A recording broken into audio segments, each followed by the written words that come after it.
धन्यवाद उपाध्यक्ष महोदय। मैं आज इस बिल के समर्थन में खड़ी हूं और सबसे महत्वपूर्ण बात है, मैं आज हमारे गंगवार जी को धन्यवाद देना चाहती हूं कि ये बिल 1974 में 1995 में अलग अलग रूप से पेश किया गया था, लेकिन इस बिल के अमेंडमेंट के साथ वैलिडेशन का एक नया उपाय उन्होंने 2014 में सबकी साझेदारी लेके बनाया, इसलिए मैं उनको बहुत बहुत धन्यवाद देना चाहती हूं। भारत का इतिहास है, हमारे महात्मा गांधी जी का इतिहास चरखे से शुरू हुआ है। कपास से कपड़ा, ये हर कोई अपने स्वदेशी रूप से अपने रूप से बनाता जाता था। हमारा प्रतीक महात्मा गांधी जी का चरखा था। प्रधानमंत्री नरेंद्र मोदी जी ने भी यही कुछ मूल मंत्रों के साथ इस देश के लोगों के सामने मूल मंत्र दिए। उन 5 मूल मंत्र में से सबसे महत्वपूर्ण मूल मंत्र था श्रमेव जयते। श्रमेव जयते ये मूल मंत्र वो है कि ऑर्गेनाइज और अनऑर्गेनाइज सेक्टर के लेबररों को उनका सम्मान और उनको मान मिले।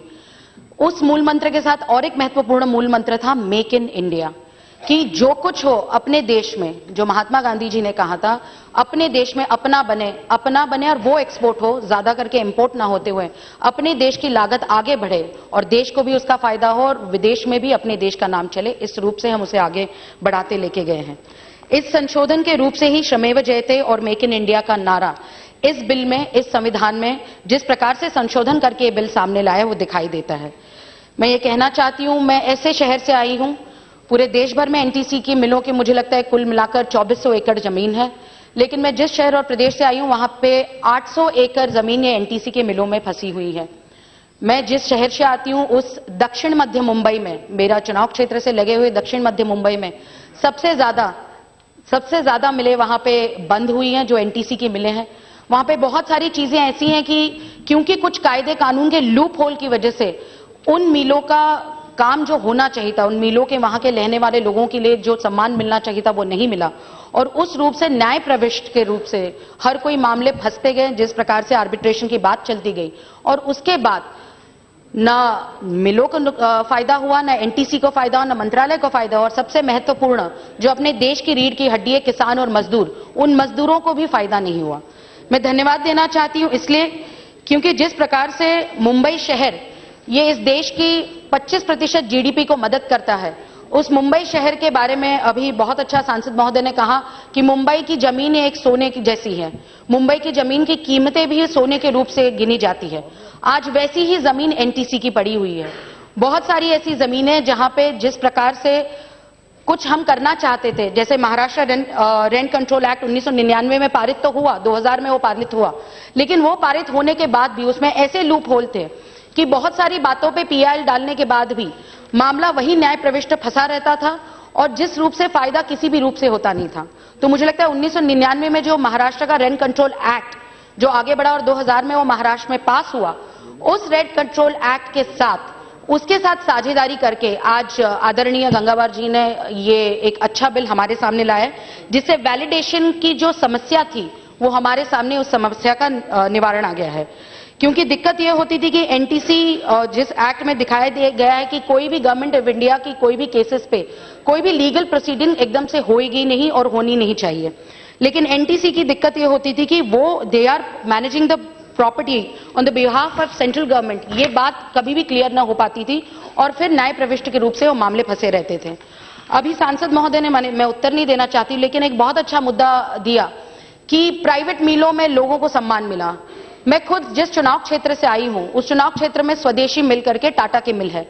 वो बहुत सालों से बंद है और वहां के रहने वाले लोग हर रोज मुझे आके मिलते हैं और उन्होंने भी, मैं ये नहीं कहना चाहती कि प्राइवेट मिलें बहुत अच्छी नहीं कर रही है और हमारी मिलें बहुत अच्छी कर रही है, लेकिन ये पूरी कहानी पूरे देश भर में मिल मजदूरों की है कि उनका सम्मान जिस प्रकार से मिलना चाहिए था वो मिला नहीं। तो जिस प्रकार से स्वदेशी मिल टाटा का, वहां पे बहुत बड़ी मिल है मेरे चुनाव क्षेत्र में कुर्ला सायन में, वहां पे भी टाटा ने जिस प्रकार से वहां के मजदूरों के, जिनकी पीढ़ियां खप गई काम करते करते, उन्होंने उस रूप से जिस प्रकार से उनको कॉम्पेंसेशन देना चाहिए था, घर देना चाहिए था और मिलों को पुनर्जीवित करना चाहते थे, वो अब तक इतने सालों से हुआ नहीं और फिर से मामला न्याय प्रविष्ट हो गया है। तो ऐसे न्याय प्रविष्ट मामलों के लिए ही मुझे लगता है ये बिल सामने आया है और जिससे वैलिडेशन हमें मिल रही है। एक एनटीसी की मिल का और एक मैं उदाहरण देना चाहती हूं। 1999 में एनटीसी के एक मिल का फिर से ये बात न्याय प्रविष्ट है, सुप्रीम कोर्ट में फंसी हुई है। बहराम जी जीजीबॉय प्राइवेट लिमिटेड कंपनी ने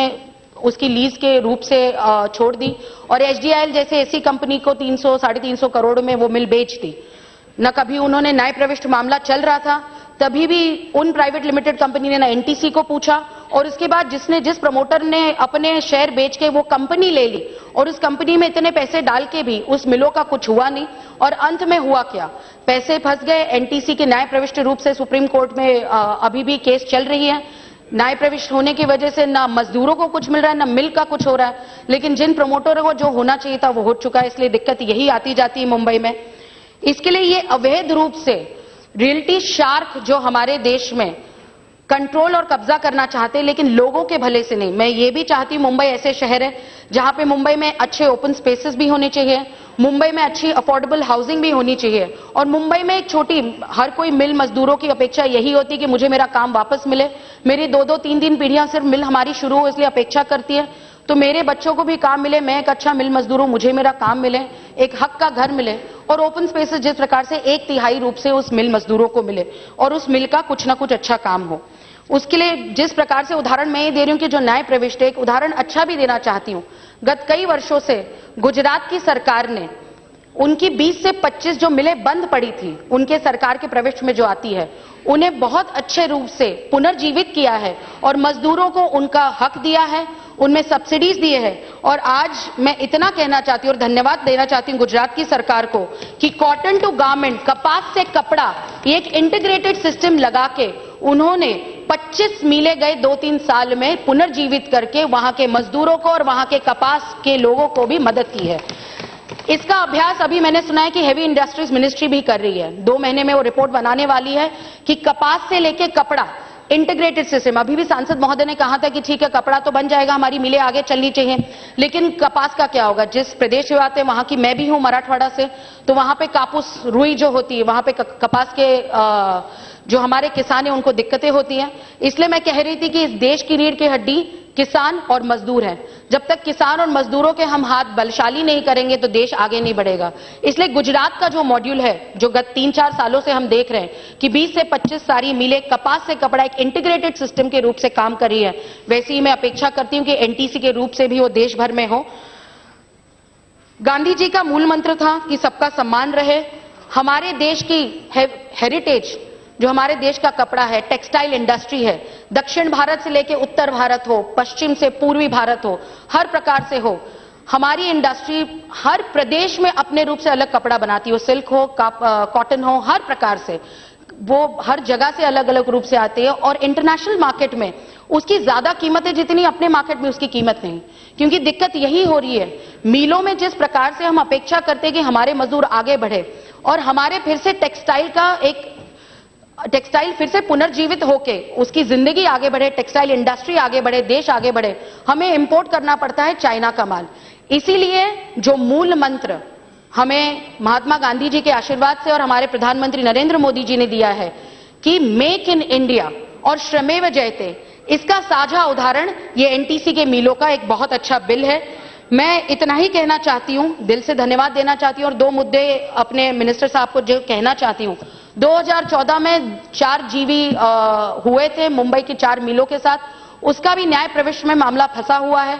आज जब ये बिल आप सबके समर्थन से पास हो गए, अपेक्षा करती हूं और उसके बाद आप इतनी अपेक्षा आपसे करती हूं कि जेवी के ये 4 मिलों पे आप ज्यादा ध्यान दें।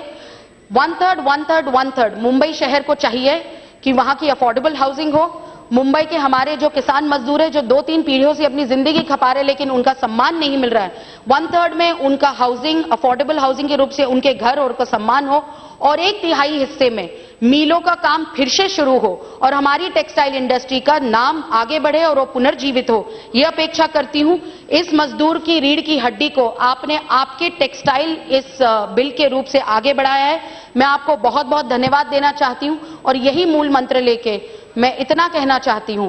कि श्रम जो करता है, जो किसान है या जो मजदूर है, जब तक हम उसका मूल्य नहीं रखेंगे, if you don't value our own, हमारे मजदूरों की हम वैल्यू नहीं रखेंगे, हमारे किसानों की वैल्यू नहीं रखेंगे, तब तक हमारा देश आगे नहीं बढ़ेगा। और इस देश को आगे बढ़ाने के लिए यही मूल मंत्र लेके हम आगे बढ़े हैं। मैं इस बिल को पूरी तरफ से समर्थन देती हूं और धन्यवाद देना चाहती हूं गंगवार जी को कि आज इस मूल मंत्र से हमारे किसानों की इज्जत बढ़ेगी और